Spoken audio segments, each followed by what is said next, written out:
Welcome back students. अभी तक जितने भी मैंने पार्ट डाले मैट्रिसेस के, आई होप वो आपने देखे होंगे और आपकी एनसीईआरटी या सीबीएसई की बुक जो भी आप वर्कशीट फॉलो कर रहे हैं वो लगभग सॉल्व होगी होंगी। ठीक है, अगर नहीं हो रही तो एक बार फिर से आप रिकॉल करिए उसको, लेक्चर्स को। तो आज के लेक्चर में मैं आपको ब्रीफ बता दूंगा चैप्टर का। दूसरी बात, मैं आपसे ये बात करना चाहता हूँ कि अभी लॉकडाउन का टाइम चल रहा है, इंडिया के अंदर नहीं पूरे वर्ल्ड के अंदर ही चल रहा है। तो लॉकडाउन के अंदर आपकी ऑफलाइन क्लासेस नहीं लग पा रही, तो आप ऑनलाइन क्लासेस को फॉलो करें। यूट्यूब या नेट पे बहुत सारी ऑनलाइन क्लासेस हैं।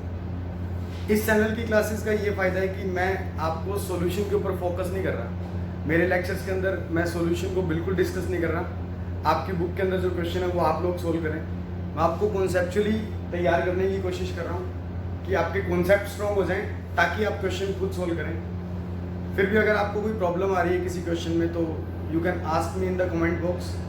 ठीक है, पूरे दिन कोरोना या कोविड-19 के बारे में ना पढ़ के, ना उसके बारे में सोच के क्रिएटिव काम करें, क्योंकि our mind is like a container. ठीक है, इसमें आप जो भरते जाएंगे वही बाहर आएगा। आप अगर कुछ अच्छा पढ़ रहे हैं तो वो माइंड इम्प्लीमेंटेड वे में काम करेगा। अगर आप उसमें कोविड-19 जैसी कुछ इन्फॉर्मेशन कलेक्ट कर रहे हैं तो उसका आपको भी कोई फ़ायदा नहीं है। ठीक है, सुबह सुबह न्यूज़पेपर पढ़ लें, दैट इज़ इनफ। और ज़्यादा से ज़्यादा अपनी स्टडी के ऊपर फोकस करें, क्योंकि ये टाइम निकल जाएगा, एवरीथिंग विल बी रिकवर्ड, लेकिन जो टाइम चला जाएगा वो वापस नहीं आएगा। और मैथमेटिक्स में सबसे ये इम्पोर्टेंट बात है कि you have to practice. Practice is only the solution. ठीक है, फॉर एग्जाम्पल ये मैथमेटिक्स वैसे एक सब्जेक्ट की तरह लो ही मत इसको। ठीक है, जैसे साइंस हो गया, एसएसटी हो गया, इन सब में क्या आपको मेमोराइज करना पड़ेगा हर एक चीज़ को। ठीक है, जब तक आप पढ़ रहे हैं वो मेमोराइज होती जाएगी, आप उसको छोड़ देंगे मेमोराइज होना बंद हो जाएगा। बट ये मैथमेटिक्स तो क्या है, ये तो एक गेम की तरह है। आप सबने भी गेम प्ले की होंगी, कैंडी क्रश खेला होगा या और भी कई सारे गेम्स आपने खेले होंगे। क्रिकेट का भी एग्जांपल ले सकते हैं आप। तो उन गेम्स में क्या होता है, जैसे सपोज कोई कैंडी क्रश खेल रहा है, उससे एक लेवल पार नहीं हुआ तो वो क्या करता है, फिर वो दोबारा उसी लेवल को प्ले करता है। फिर सपोज उसका लेवल क्लियर नहीं हुआ, फिर वो दोबारा प्ले करेगा उसको। तो अगर वो 5, 6, 7, 8, 10 बार उसको प्ले करेगा तो वो कभी ना कभी क्लियर हो जाएगा। ठीक है, फिर we move to next level and the same story continues. ऐसे ही आपकी मैथमेटिक्स के साथ भी है। आप प्रैक्टिस करते जाएंगे, ये अच्छी होती जाएगी। और मेरा मानना ये है कि वीक से वीक स्टूडेंट भी अपनी मैथ्स को सुपर बना सकते हैं just by doing the practice. So keep practicing. And अगर फिर भी आपको कोई डाउट आ रहा है तो you can ask me in the comment box. ठीक है, I am available for you. तो let's discuss the chapter in the brief. Brief of the chapter में पहली बात तो you recall the definitions.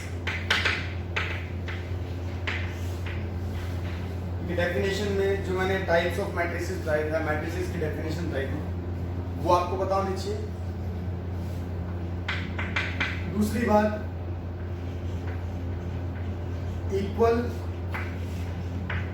Equivalence,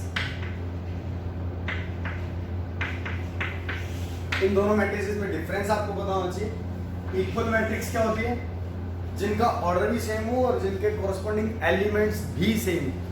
ठीक है, वो इक्वल मैट्रिक्स है। और इक्विवेलेंस मैट्रिक्स क्या है, जिनका ऑर्डर सेम हो। ठीक है, एलिमेंट सेम हो भी सकते हैं, नहीं भी हो सकते हैं, बट इक्वल मैट्रिक्स में एलिमेंट्स कॉरस्पॉन्डिंग भी सेम होने चाहिए और ऑर्डर भी सेम होना चाहिए। फिर इक्विवेलेंस मैट्रिक्स में क्या क्या कर सकते हैं, अपने एडिशन कर सकते हैं, सब्ट्रैक्शन कर सकते हैं। इन दोनों प्रोसेस के लिए आपकी मैट्रिसेस को इक्विवेलेंस होना जरूरी है। मान लीजिए एक मैट्रिक्स ए है, उसको आप बी के साथ ऐड कर रहे हैं। अगर ये m क्रॉस n ऑर्डर की है तो ये भी m क्रॉस n ऑर्डर की ही होनी चाहिए, otherwise they can not be added और सब्ट्रैक्टेड। ठीक है, फिर नेक्स्ट थर्ड जो है वो मल्टीप्लिकेशन है। मल्टीप्लिकेशन में मैंने आपको बताया था कि अगर एक मैट्रिक्स P आप Q के साथ मल्टीप्लाई कर रहे हो और इसका ऑर्डर अगर m क्रॉस n है, इस बात का मतलब क्या हुआ कि इसमें नंबर ऑफ रोज m है और नंबर ऑफ कॉलम्स n है। तो पहली मैट्रिक्स के नंबर ऑफ कॉलम्स और दूसरी मैट्रिक्स के number of rose they should be same, and से इसका ऑर्डर n क्रॉस p मैंने ले लिया, तो ये तो सेम होने चाहिए दोनों। और जो कंक्लूडेड मैट्रिक्स आएगी PQ मल्टीप्लाई होने के बाद उसका ऑर्डर जो होगा that will be m cross p। ठीक है, इस बात को याद रखेंगे पहली चीज को। दूसरी चीज, मल्टीप्लिकेशन मैट्रिसेस का इन जनरल कॉम्यूटेटिव नहीं होता, मतलब AB is not equal to BA in general. ठीक है, लेकिन आप एक चीज याद रखेंगे, शायद मैंने पहले कवर भी नहीं की इसको, कि जो डायगोनल मैट्रिक्स है,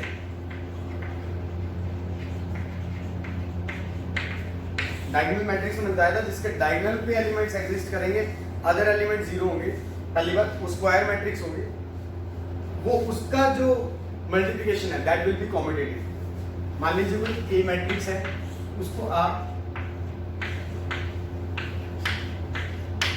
यहाँ पे 0 1 कुछ भी ले लीजिए, तो ये डायगोनल पे एलिमेंट्स एग्जिस्ट कर रहे हैं। ठीक है, चाहे ए को इससे मल्टीप्लाई कर रहे हो या फिर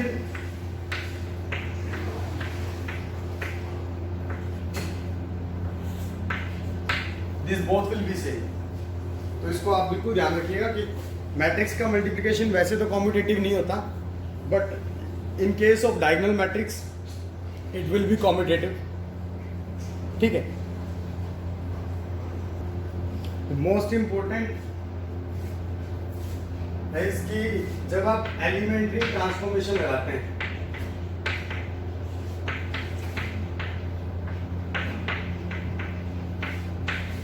एलिमेंट्री ट्रांसफॉर्मेशन आप यूज करते हैं ऑलमोस्ट इनवर्स निकालने के लिए।